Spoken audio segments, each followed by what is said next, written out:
नमस्कार दोस्तों, मैं आशुतोष शर्मा स्वागत करता हूं आपके अपने चैनल गुरु ज्ञान एस्ट्रोलॉजी में। दोस्तों, श्री सत्यनारायण भगवान की व्रत कथा प्रारंभ करने से पहले मैं आपको सत्यनारायण भगवान के नियम और विधि बता देता हूं। कृपया आप इस कथा को पूरी सुने, यही इसका नियम है। आप इसको बीच में छोड़कर न जाए और विधि विधान के अनुसार आप अपने हाथ में चावल लेकर बैठे। कथा प्रारंभ करने से पहले विष्णु भगवान का ध्यान कीजिए, उन्हें नमस्कार कीजिए।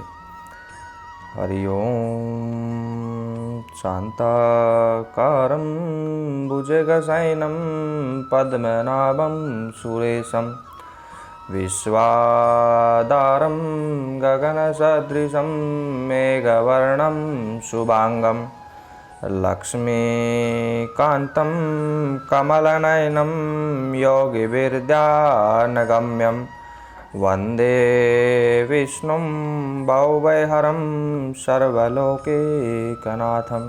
बोले सत्यनारायण भगवान की जय। चलिए कथा शुरू करते हैं। व्यास जी ने कहा, एक समय नेमास नारायण तीर्थ में शौनकादिक 88,000 ऋषियों ने पुराणवेता श्री सूत जी से पूछा, हे सूत जी, इस कलयुग में वेद विद्या रहित मानवों को ईश्वर भक्ति किस प्रकार मिलेगी और उनका उद्धार कैसे होगा। हे मुनीश्वर, आप ऐसा कोई व्रत अथवा तप बताइए जिसे करने से मनुष्य थोड़े ही समय में पुण्य प्राप्त कर सकेगा और उसे मनोवांछित फल भी मिले। ऐसा मनोरथ पूर्ण करने वाला कथा सुनने की हमारी प्रबल इच्छा है। श्री सूत जी बोले, हे वैष्णव के पूज्य, आप सभी ने मानव हित की बात पूछी है। आप सबके अनुरोध पर मैं उस श्रेष्ठ व्रत को अवश्य कहूँगा जिसे नारद जी ने एक समय भगवान श्री लक्ष्मी नारायण जी से पूछा था और श्री विष्णु जी ने नारद जी को बताया था। उस कथा को मैं तुमसे कहूँगा, कृपया ध्यान से सुने। किसी समय योगी राज नारद जी दूसरों के हित की इच्छा करके सभी लोगों का भ्रमण करते हुए मृत्यु लोक में पहुँचे। यहाँ अनेक योनियों में जन्मे प्रायः सभी मनुष्यों को अपने कार्यों के अनुसार दुखों से पीड़ित देखकर उन्होंने विचार किया और कौन यत्न के करने से निश्चित रूप से प्राणियों के दुखों का अंत हो सकेगा। ऐसा अपने मन में विचार कर श्री नारद जी विष्णु धाम पहुँचे। विष्णु लोक में नारद जी पीत वर्ण और 4 भुजाओं वाले देवों के इस नारायण को, जिनके हाथ शंख चक्र गदा और पद्म से सुशोभित थे तथा जो गले में वरमाला पहने हुए थे, उन्हें देखकर उनकी स्तुति करने लगे। नारद जी विष्णु जी से बोले, हे प्रभु, आप अत्यंत दुर्लभ शक्तियों से युक्त हैं। मन तथा वाणी भी आपको पाने में असमर्थ है। आपका आदि मध्य अंत कोई नहीं जानता। आप निर्गुण स्वरूप सृष्टि के कारण भक्तों के दुखों को हरने वाले हैं। आपको मेरा नमस्कार। नारद जी से इस प्रकार की स्तुति सुनकर भगवान लक्ष्मीपति विष्णु जी बोले, हे मुनिश्रेष्ठ नारद जी, आपके मन में क्या है? आपका आगमन यहाँ किस कार्यवश हुआ है? निसंकोच कहो। तब नारद जी ने कहा, हे प्रभु, मृत्यु लोक में सभी प्राणी जो अनेक योनियों में पैदा हुए हैं, अपने अपने कर्मों द्वारा अनेक प्रकार के दुखों से ग्रस्त दुखी हो रहे हैं। हे नाथ, यदि आप मुझ पर दया रखते हो तो कृपया कर मुझे बताइए कि उन मनुष्यों के सभी दुख थोड़े से ही प्रयत्न से कैसे दूर हो सकेंगे। श्री विष्णु जी ने कहा, हे नारद, मनुष्यों के हित के लिए तुमने बहुत ही अच्छा प्रश्न किया है। जिसे व्रत के करने से मनुष्य मोह के बंधन से छूट जाता है, वह व्रत मैं तुमसे कहता हूँ, सुनो।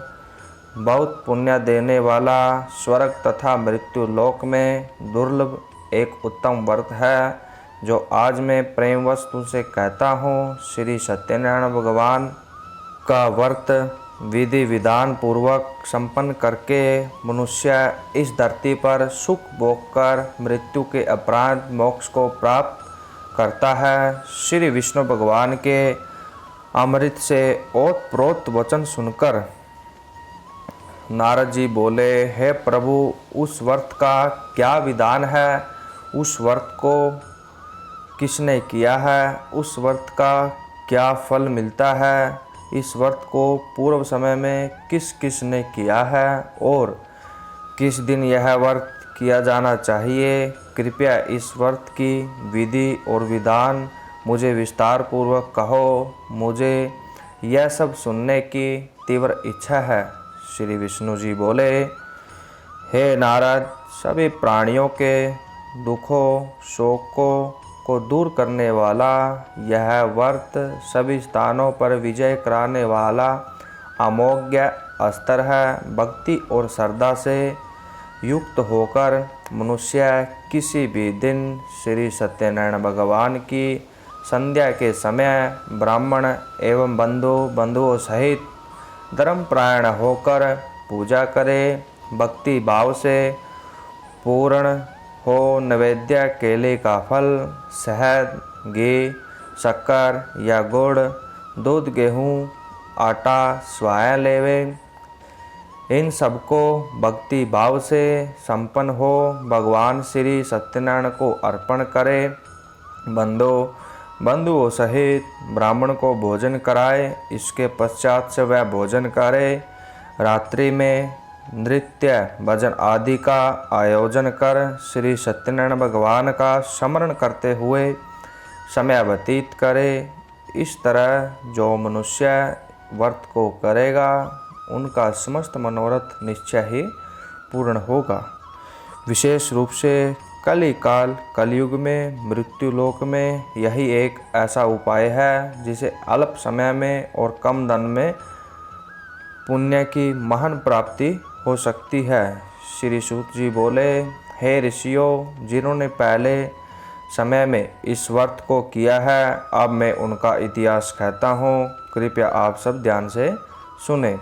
सुंदर काशीपुर नगरी में अत्यंत निर्धन ब्राह्मण रहता था। वह ब्राह्मण नित्य प्रति भूख प्यास से व्याकुल होकर पृथ्वी पर भ्रमण करता था।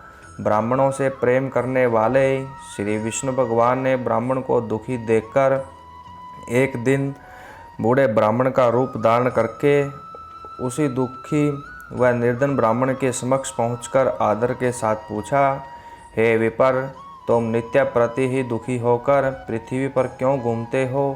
हे श्रेष्ठ ब्राह्मण, यह सब मुझसे कहो, मैं तुम्हारी व्यथा सुनना चाहता हूँ। दरिद्र ब्राह्मण बोला, मैं एक निर्धन ब्राह्मण हूँ, भिक्षा के लिए नित्य प्रति पृथ्वी पर विचरता हूँ। हे भगवान, यदि आप इस समस्या से छुटकारा पाने का कोई उपाय जानते हो तो कृपया कर मुझसे कहे। वृद्ध ब्राह्मण के रूप में विष्णु जी बोले, हे ब्राह्मण श्रेष्ठ, श्री सत्यनारायण भगवान मनोवांछित फल देने वाले हैं, अतः तुम उनका पूजन करो। इस व्रत को करने से मनुष्य दुखों से मुक्त हो जाता है। दरिद्र ब्राह्मण को व्रत का सारा विधान बतलाकर बूढ़ा ब्राह्मण का रूप धारण करने वाले श्री सत्यनारायण भगवान अंतर्ध्यान हो गए।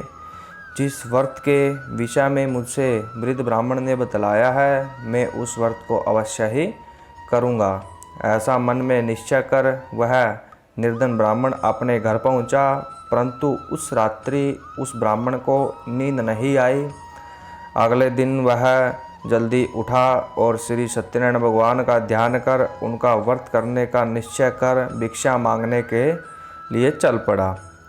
उस दिन उस ब्राह्मण को भिक्षा में बहुत सा धन मिला, जिसे उसने पूजन का सब सामान खरीदकर घर आकर अपने बंधुओं के साथ भगवान श्री सत्यनारायण भगवान का व्रत किया, जिसके करने से वह दरिद्र ब्राह्मण सब दुखों से छूटकर अनेक प्रकार की संपत्तियों से युक्त हो गया। तब से वह प्रत्येक मास व्रत करने लगा। श्री सत्यनारायण भगवान के व्रत को जो मनुष्य शास्त्र विधि के अनुसार श्रद्धा पूर्वक करेगा, वह सब पापों से मुक्त होकर मोक्ष को प्राप्त होगा। आगे जो मनुष्य पृथ्वी पर श्री सत्यनारायण भगवान का व्रत करेगा, वह अपने सभी दुखों से छूट जाएगा। इस तरह नारद जी से सत्यनारायण भगवान का कहा हुआ व्रत मैंने तुमसे कहा।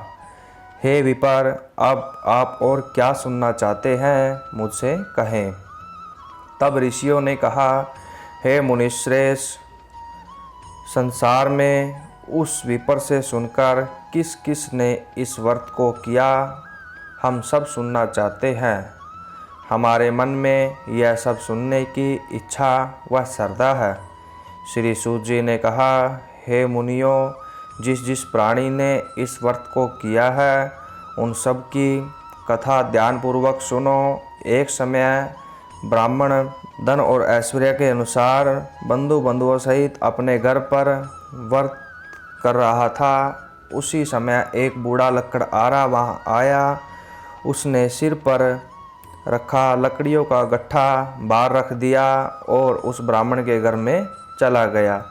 प्यास से व्याकुल लकड़हारे ने उस ब्राह्मण को व्रत करते हुए देखा। वह प्यास को भूलकर उस ब्राह्मण को नमस्कार कर पूछने लगा, हे ब्राह्मण देवता, आप यह किसका पूजन कर रहे हैं? इस व्रत को करने से क्या फल मिलता है? कृपया कर मुझे बताइए, इसे सुनने की मेरी इच्छा है। ब्राह्मण उस वृद्ध लकड़हारे से बोले, हे भाई, यह सब मनोकामनाओं को पूर्ण करने वाला श्री सत्यनारायण भगवान का व्रत है। इनकी ही कृपा से मेरे घर में धन धान्य सुख समृद्धि की वृद्धि हुई है। ब्राह्मणों से श्री सत्यनारायण भगवान के व्रत के विषय में जानकर वह लकड़हारा बहुत प्रसन्न हुआ। भगवान के चरणामृत ले प्रसाद ग्रहण करने के पश्चात भोजन कर वह अपने घर पहुंचा। अगले दिन लकड़हारे ने अपने मन में संकल्प किया कि आज नगर में लकड़ी बेचने से जो धन मिलेगा, उसी से मैं भगवान श्री सत्यनारायण का उत्तम व्रत विधि पूर्वक करूँगा। ऐसा मन में विचार कर वह लकड़हारा लकड़ियों का गट्ठा अपने सिर पर रखकर जिस नगर में धनवान लोग रहते थे, उस नगर में चल दिया। उस दिन उसने उन लकड़ियों के दाम पहले से चौगने मिले। तब वह बूढ़ा लकड़हारा अति प्रसन्न हो व्रत हेतु सामान लेकर अपने घर आया।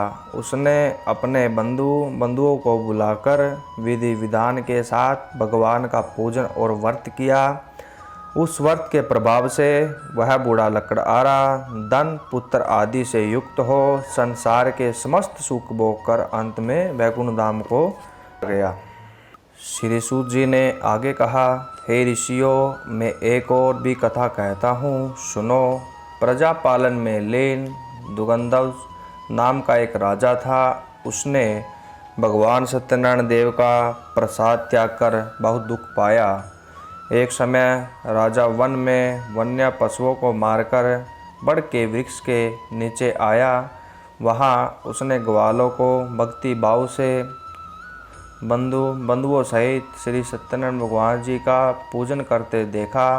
राजा अहंकारवश वहाँ नहीं गया और ना ही प्रसाद खाया। प्रसाद को त्याग कर अपने नगर गया तो वहाँ उसने सब कुछ नष्ट पाया। वह समझ गया कि यह सब भगवान सत्यनारायण ने ही किया है। तब वह उसी स्थान पर आया और ग्वालों के संग विधि पूर्वक पूजन कर प्रसाद खाया तो सत्यनारायण की कृपा से सब कुछ पहले जैसा ही हो गया और मरने पर स्वर्ग लोक को चला गया। जो मनुष्य इस परम दुर्लभ व्रत को करेगा, श्री सत्यनारायण भगवान उसे धन धान्य की प्राप्ति होगी, निर्धन धनी होगा और बंदी बंधनों से मुक्त होकर निर्भय हो जाएगा।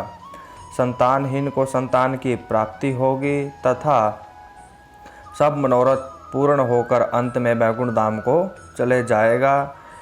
जिन्होंने पहले इस व्रत को किया, अब उनके दूसरे जन्म की कथा भी सुनिए। सतानंद नामक वृद्ध ब्राह्मण ने सुदामा के रूप में जन्म लेकर श्री कृष्ण की भक्ति कर मोक्ष प्राप्त किया।